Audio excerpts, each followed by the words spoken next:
Let me tell you a little story. Not a personal story as in my own story, but somebody I met. I was talking about this one time in the khutbah of Jumu'ah, Friday khutbah in a community in the States. Afterwards, a brother, he came up to me. And you know, sometimes people just have that look in their eye. They have that look in their eyes like they have a story to tell. He had that look. And he walked up to me and he said, brother, what you just talked about really personally hit home for me.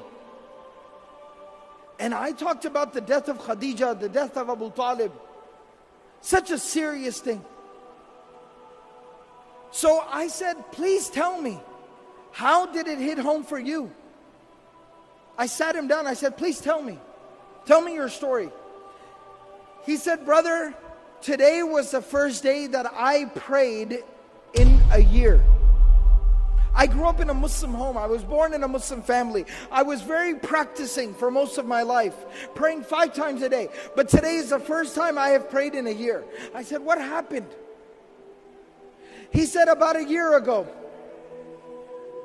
my life was picture perfect. You know, sometimes you have like a 5-year plan or a 10-year plan, your grand plan. And you know, when everything is falling into place, your plan is working out, everything is going according to plan. He said, I was in that part of my life. I was nearing the age of 30. I had gone through college and medical school, working 2 jobs on the side. I had gotten married during that time, found the woman of my dreams, the love of my life. We had 2 beautiful small babies, children, 2 small children. I was in my medical residency, working 16 hours a day. And we were living in a small, tiny little apartment, not in a very good part of town. We had 1 car that was broken down. It kept breaking down every other day. It was very difficult. We were barely getting by. Years and years and years we got through, some way, somehow. I was now nearing the end of my medical residency. So I was starting to get offers from clinics and hospitals and doctors and groups. Very lucrative offers, 6 figures. 6 figures US, big deal. And things were starting to work out. I had not one but multiple offers on my desk.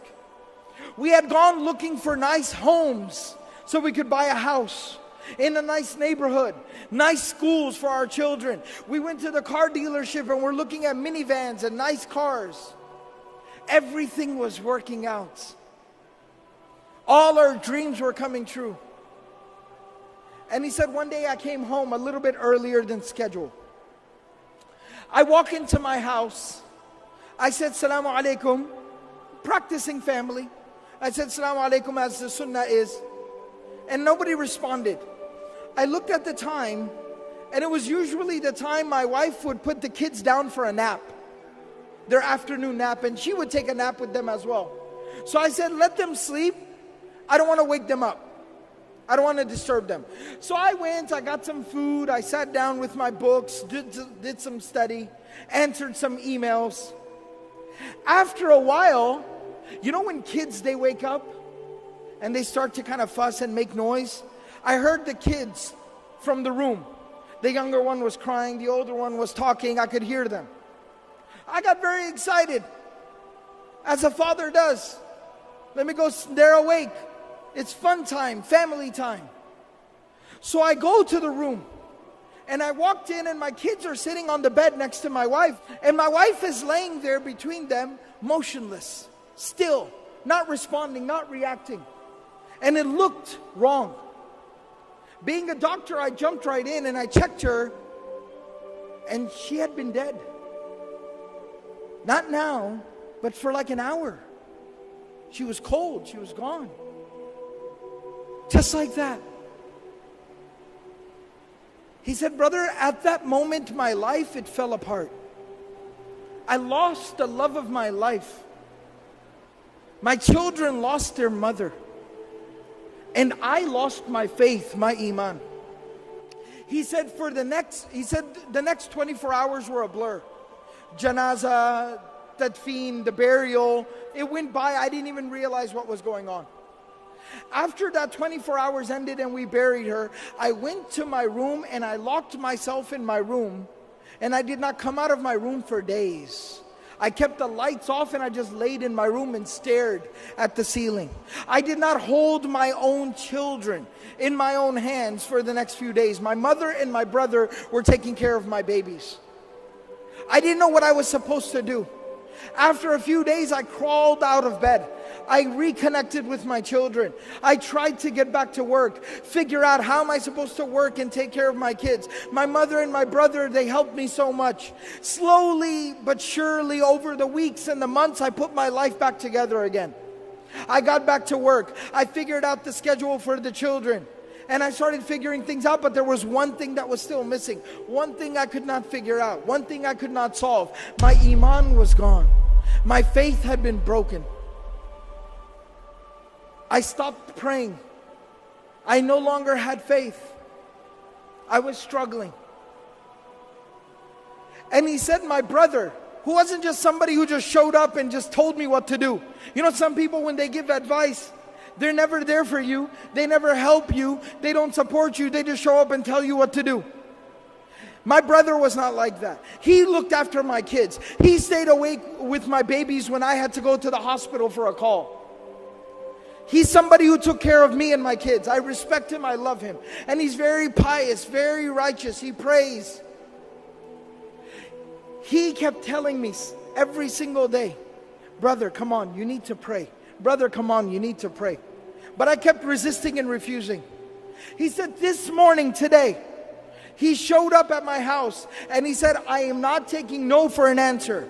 Mother will watch the children. You are coming to the masjid with me. You will come to Jumu'ah. You will put your face on the ground before Allah subhanahu wa ta'ala and you will pray. You will make sujood. You will say Allahu Akbar and that hole in your heart will be filled. And he said, and I came to the Jumu'ah, the Friday prayer, I heard the khutbah and you were telling the story of the Prophet ﷺ, how he lost the mother of his children, how he lost the love of his life. And I found the answer to my question. It made sense to me again. Think about this. After going through so much tragedy, how does somebody continue? How does the Prophet ﷺ wake up the next day, go out there and preach harder than he did yesterday, work harder than he did ever before, knowing that he's going to come home to an empty home, knowing that he's going to come home to an empty bed, knowing that he's going to come home and have to look his children in the face and wipe the tears from their face that their mother is not coming back? How did he persevere? How did he continue? It was at that moment that Allah subhanahu wa ta'ala provided him a solution.